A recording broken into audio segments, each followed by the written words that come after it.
ዕለት 17 መስከረም በስመ አብ ወወልድ ወመንፈስ ቅዱስ አሐዱ አምላክ።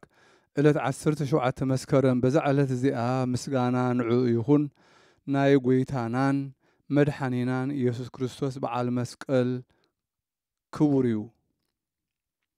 ንሱ ድማ እሌኒ ንግሥት አደ ቆስጠንጢኖስ ጻድቕ ዘውፅአቶ እዩ። ነቲ ኣብ ጎልጎታ ዝነበረ ናይ ጎዱፍ ጎቦ ምስ ኳዓተቶ ንኽቡር መስቀል ጎይታ ረኸበቶ። እቲ ዓብዪ ጎቦ ዘበሎ ምኽንያት ድማ ከምዚ እዩ። ካብ መቃብር ጎይታና ምስጋና ንዑ ይኹን ብዙሕ ተኣምራትን መንክራትን ይረአ ነበረ። መጻጉዓት ሕሙማት ይሓውዩ ምዉታት እውን ይትንስኡ ነበሩ። ብዛዕባ እዚ ድማ ኣይሁድ ተቆጥዑ እሞ ኣብ ሃገረ ይሁዳ ኣብ ኢየሩሳሌም ዝነብር ተቐማጢ ሁሉ ናይ ገዝኡ ጓሓፍ መሬቱ ኾነ ጓሓፉ ኩሉ ኣብ መቃብር ጎይታና ኢየሱስ ክርስቶስ ናዝራዊ ክጓሓፍ ስርዓት ሰርዑ። ከምዚ እናገበሩ ኣስታት 300 ዓመት ጸንሑ። ብኡ ምኽንያት ድማ ዓብዪ ክሩባ ኾነ። ንግሥቲ እሌኒ ኣብኡ ክሳብ ዝበጽሓትሉ ግዜ ንሳ መጺኣ ንገለ ካብ ኣይሁድ ሒዛ ንኽነግርዋ ኣሰረቶም። ክሳብ እቲ መቃብር ጎይታና ኢየሱስ ክርስቶስ ዘለዎ ቦታ ዝነግርዋ ምስጋና ንዑ ይኹን። ምስ ሓበርዋ ድማ ነቲ ኹርባ ክኹዕትዎ ኣገደደቶም። ካብኡ ክቡር መስቀል ጎይታ ተረኽበ። ኣብኡ ጽብቕቲ ቤተ ክርስቲያን ሰሪሖም ድማ በዛ ዕለት እዚኣ 17 መስከረም ቀዲሶም መረቑዋ። ዓብዪ በዓል ገበሩሉ። ኩሎም ህዝበ ክርስቲያን ከካብ ዓዶም ናብ ኢየሩሳሌም መጺኦም ንኽቡር መስቀል ዓብዪ በዓል ይገብሩ። ንሱ ከዓ ከም በዓል ትንሣኤኡ ንጎይታና ኢየሱስ ክርስቶስ እዩ። ምስጋና ንዑ ይኹን። እቶም ክርስቲያን ኣብ መገዲ ክኸዱ ከለዉ ሓደ ይስሐቅ ዝስሙ ሳምራዊ ብዙሓት ሳምራውያን እውን ምስኡ ነበሩ። ንሱ እቲ ይስሐቅ ሳምራዊ ኣብ ልዕሊ እቶም ክርስቲያን ይሳለቕ ነበረ። ንምንታይ ኢኹም ብኸንቱ ትደኽሙ? ከመይ ኢልኩም ኢኹም ከ ንዕንፀይቲ ትሰግዱ ይብሎምን ይግስጾምን ነበረ። ካብቶም ህዝበ ክርስቲያን ድማ ሓደ ኣውዶኪስ ዝስሙ ጻድቕ ካህን ነበረ። ኣብቲ መገዲ ከለዉ ከዓ እቶም ህዝቢ ኩሎም ማይ ጸምኡ፣ ዝሰትይዎ ማይ ከዓ ኣይረኸቡን። ናብቲ ጉድጓድ ምስ ቀረቡ ከዓ ጨናውን መሪርን ዘይጥዕምን ማይ ረኸቡ እሞ ክሰትይዎ ብዘይምኽኣሎም ከዓ ተጨነቑ። እዚ ይስሐቅ ዝተባህለ ሳምራዊ ከዓ መሊሱ ክሳለቐሎም ጀመረ። እስከ እዛ ሃይማኖትኩም ሓቀኛ ሃይማኖት እንተኾይና ነዚ መሪርን ሕማቕን ማይ ለውጥዎ፣ ጥዑም ማይ ግበርዎ በሎም። እቲ ኣውዶኪስ ዝተባህለ ቀሲስ ከዓ ከምኡ ክብል ምስ ሰምዖ መንፈሳዊ ቅንዓት ሓደረ። ነቲ ሳምራዊ ተኻትዖ። እዚ ሳምራዊ ከዓ ነቲ ቀሺ በዚ ክቡር መስቀል ሓይሊ ወይ ተኣምራት እንተርእየ ብክርስቶስ ከኣምን እየ በሎ። ቅዱስ ኣውዶኪስ ካህን ከዓ ኣብ ልዕሊ እቲ ጨናዊ ማይ ጸለየ እሞ ሽዑ ጥዑም ማይ ኮነ። እቶም ህዝቢ ከዓ ኩሎም ምስ እንስሳታቶም ሰተዩ። ይስሐቅ ሳምራዊ ከዓ ጸምዐ። ካብቲ ማይ ክሰቲ እንተደለየ ድማ ጨናዊ መሪር ዘይስተ ኮይኑ ረኸቦ። መሪር ብኽያት እናበኸየ ከዓ ናብ ኣውዶኪስ ካህን መጺኡ ሰገደሉ። ብጎይታና ኢየሱስ ክርስቶስ ድማ ኣመነ። ምስጋና ንዑ ይኹን። ሽዑ ካብቲ ማይ ሰተየ እሞ ብጸሎት ኣውዶኪስ ካህን ንዑ እውን ጥዑም ኮነሉ። ኣብቲ ማይ ዓብዪ ሓይሊ ተራእየ። ንኣመንቲ ክርስቶስ ጥዑም፣ ነቶም ዘይኣምኑ ድማ መሪር ኮነ። መሊሱ ኣብቲ ማይ መስቀል ብርሃን ተራእየ። ኣብኡ ድማ ጽብቕቲ ቤተ ክርስቲያን ሃነጹ። ይስሐቅ ሳምራዊ ናብ ኢየሩሳሌም ምስ ኣተወ ናብ ኤጲስቆጶስ ከይዱ ምስ ኩሎም ስድራ ቤቱ ጥምቀት ክርስትና ተጠምቀ። ኣብ ሃይማኖት ክርስቶስ ኣትዮም ኣመንቲ ኾኑ። ምስጋና ንዑ ይኹን።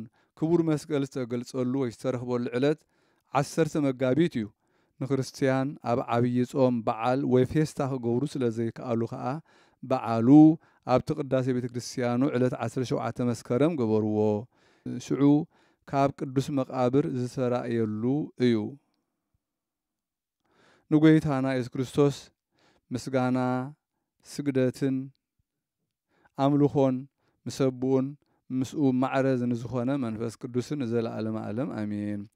ሰላም ለእፀ ሕይወት ጽላሎተ ግብሩ ዘተፈልጠ በትረ ሙሴ ነቢይ ዘአብትረ ግብፅ ውህጠ መስቀል አራሜ እምካህድ እስከ አረማውያን ሜጠ ስትየ ምእመናን እምከዊነ መሪር ወለጠ ወለእለ አምኑ ህዝብ ዝጽያተ ሶጠ ሰላም ንዕፀ ህይወት ጽላሎት ግብሩ ዝተፈልጠ በትሪ ነቢይ ሙሴ አባትር ግብፂ ዝወሓጠ መስቀል ካብ ክሕደት አራሚ ክሳብ ንአረማውያን ዝገልበጠ ናይ ምእመናን መስተ መሪር ካብ ምዃን ለወጠ ነቶም ዘይኣምኑ ህዝቢ ድማ ሓሳኹ ወሰኸ ሓሳኹ አቐመጠ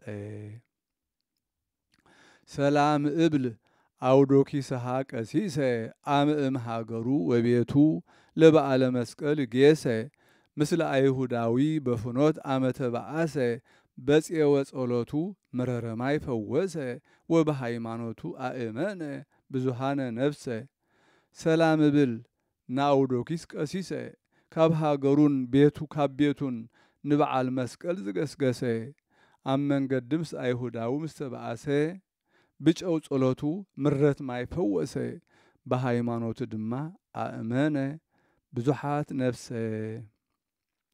በዛ ዕለት እዚኣ ብጽእታ አውግንስጣ አዕረፈት እዛ ቅድስት እዚኣ ብዘበን ጻድቃን ነገስታት አኖሬዎስን አርቃዴዎስን ነበረት በቲ እዋነቲ ንጉስ ህንደኬ ንጉስ ህንዲ አምሃ ገጸ በረኸታት ሒዙ ናብ ነገስታት አኖሬዎስን አርቃዴዎስን ዝለኣኾም ልኡኻት ናብኣቶም በጽሑ እዞም ልኡኻት ክምለሱ ከለዉ ነዛ ቅድስቲ አውግንስጣ ድንግል እተንብቦ መጽሓፍ ኣብ ኢዳ ሒዛ ከላ ረኸብዋ ዓፊኖም ከዓ ናብ ሃገሮም ወሰድዋ ኣብኡ ምስ በጽሐት ከዓ ንጉስ ህንዲ ኣንስቱን ቤተሰቡን ትሕሉ ነበረት በቲ ግዜቲ ወዲ ንጉስ ብርቱዕ ሕማም ሓመመ ቅድስቲ አውግንስጣ ከዓ ወሲዳ ሓቆፈቶ ብትእምርተ መስቀል ጌራ ኣብ ልዕሊኡ ኣማዕተበት እሞ ሽዑ ሓወየ በዛ በኣኣ ዝተገብረት ተኣምር ከዓ ነዛ ቅድስቲ አውግንስጣ ድንግል ዜናኣ ተሰምዐ ካብዛ ዕለት እዚኣ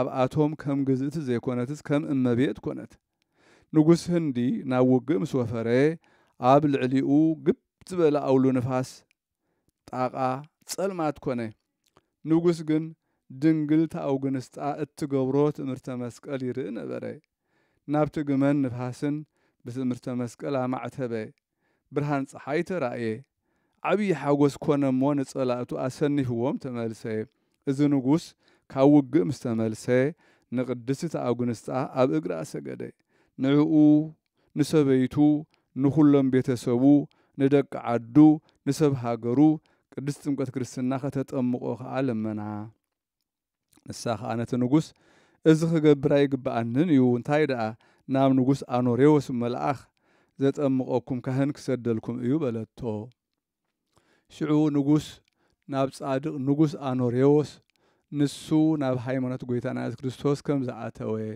ኣረዲኡ ልኡኻት ሰደደሉ ምስጋና ንጎይታ ይኹን ጥምቀት ክርስትና ዘጠምቆም ካህን ክሰደሎም ለመኖ ንጉስ አኖሬዎስ ከዓ ልማኑ ተቐቢሉ ሓደ ጻድቕ ባሕታዊ ቀሺ ሰደደሎም እቲ ካህን ከዓ ጥምቀት ክርስትና አጠሚቁ ቅዱስ ቁርባን ቀዲሱ ናይ ክርስቶስ ቅዱስ ሥጋኡን ክቡር ደሙን ሃቦም ቅድስቲ አውግንስጣ መፍቀሪት እግዚአብሔር ከዓ ተሓጐሰት ነቲ ባሕታዊ ቀሺ ድማ ተላለየቶ ነናሓድሕዶም ከዓ ተማራረቑ እቲ ንጉስ ከዓ ደብሪ ሃነጸላ ብዙሓት ደናግል ከዓ ናብኣ ተኣኻኸባ ከምኣ አልባስ ምንኩስና ክለብሳ ፈተዋ ንሳ ከዓ እመምኔት ማለት ኣመሓዳሪት ኮነተን እቲ ቀሺ ከዓ ምስ ጠመቆም ናብ ንጉስ አኖሬዎስ ተመልሰ ንሰብ ህንዲ ከም ዘጠመቆም ከዓ ነገሮ ናብ ሃይማኖት ጎይታና ኢየሱስ ክርስቶስ ምስጋና ንዑ ይኹን ከም ዝኣተው ድማ ኣበሰሮ ንጉስ አኖሬዎስ ከዓ ጸቢቑ ተሓጐሰ ነቲ ሊቀ ጳጳሳት ናይ ሃገረ ሮማ ድማ ነቲ ባሕታዊ ካህን ኤጲስቆጶስ ገይሩ ክሾመሎም ኣዘዞ ሊቀ ጳጳሳት ከዓ ከምቲ ንጉስ ዝኣዘዞ ነቲ ባሕታዊ ኤጲስቆጶስ ሸይሙ ናብ ህንዲ መለሶ ሰብ ህንዲ ከዓ ተሓጐሱ ቤተ ክርስቲያን ክሃንጹ ከለዉ ዓብዪ ገይሮም እዮም ሃኒጾም እንተኾነ ንዕኡ ዝኸውን ኣዕኑድ ኣይረኸቡን ግናኸ ኣብ ጥቓኡ ዓብዪ ቤት ጣዖት ነበረ ኣብኡ ከዓ ጽቡቕ ኣዕኑድ ነበረ ቅድስቲ አውግንስጣ ከዓ ብዓብዪ ንብዓት ናብ ጎይታና ኢየሱስ ክርስቶስ ጸለየት ሽዑ እቶም ኣዕኑድ ካብቲ ቤተ ጣዖት ናብቲ ቤተ ክርስቲያን ገዓዙ ኣብ ቤተ ክርስቲያን መጺኦም ከዓ ኣብ ዘዝግብኦም ቦታ ተተኽሉ እቶም ህዝቢ نزدنق تግባር ርእዮም ንእግዚአብሔር አመስገንዎ እቶም ጣዖት ዘምልኹ ዝነበሩ ድማ ጣዖታቶም ሰባቢሮም ናብ ጎይታና ክርስቶስ ተመልሱ ምስጋና ንዑ ይኹን ኣብታ ሃገር ከዓ ዓብይ ሓጎስ ኮነ ቅድስት አውግንስጣ ከዓ መዋዕላ ፈጺማ ንእግዚአብሔር ባህ መሰበለቶ ኣብ ማእከል እተን ደናግል ኣብቲ ደብሪ ብሰላም ዓረፈት ጸሎታን በረኸታን ምሳና ይኹን ንዘለዓለም ዓለም አሜን ሰላም እብል ታኦግንስጣሃ ሮማዊተ በስምረተ አምላክ ዘኮንቺ ብሔረ ህንድ ፍንውተ እስመ ሰበኪ ውስቴታ ዘመስቀለ ክርስቶስ እምነተ ዘኮኖሙ በቅድመ ጸር ለሰብአ ዚአሃ ትእምርተ ወበመቃብርች ካዕበ ብርሃኑ ተከስተ ሰላም እብል ንታኦግንስጣ ሮማዊት ብፍቃድ አምላኽ ዝኾንኪ ናብ ሃገረ ህንዲ ልእኽት ኣብ ማእከላ ዝሰበኽኪ ናይ መስቀል ክርስቶስ እምነት ኣብ ቅድሚ ጸላእቲ ዝኾኖም ነቶም ደቂ ዓዲ ምልክት ኣብ መቃብርኪ እውን ደጊሙ ኣብርሆ ንጸልማት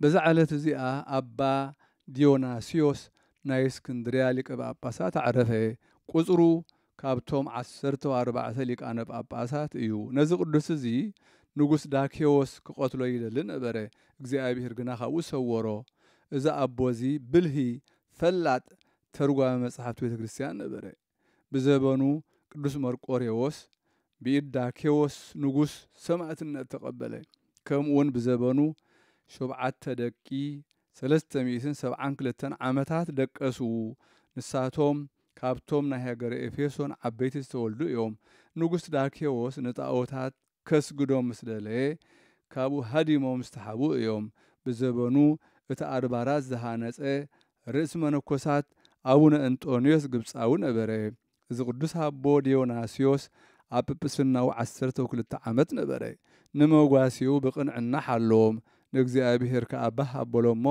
ብሰላም ዓረፈ ጸሎቱን በረኸቱን ምሳና ይኹን ንዘለዓለም ዓለም አሜን ሰላም ለከ ዲዮናስዮስ አቡነ ሊቀ ጳጳሳት በጽድቅ እንተ ትሰመይ ካህነ ደቂቅ ኤፌሶን ኖሙ በእብሬትከ ድሁነ ወበመዋዕሊከ መርቆሬዎስ ተኮነነ ወመነኮሰ እንጦንዮስ ኮነ ሰላም ንዓኻ ዲዮናስዮስ አቦና አቡነ በሐቅ ሊቀ ጳጳሳት እትስመውን ካህነ ደቂ ኤፌሶን ደቀሱ ኣብስተሾም ካሉ ዘበነ ብዘበንካ መርቆሬዎስ ተኮነነ እንጦንዮስውን መነኮስ ኮነ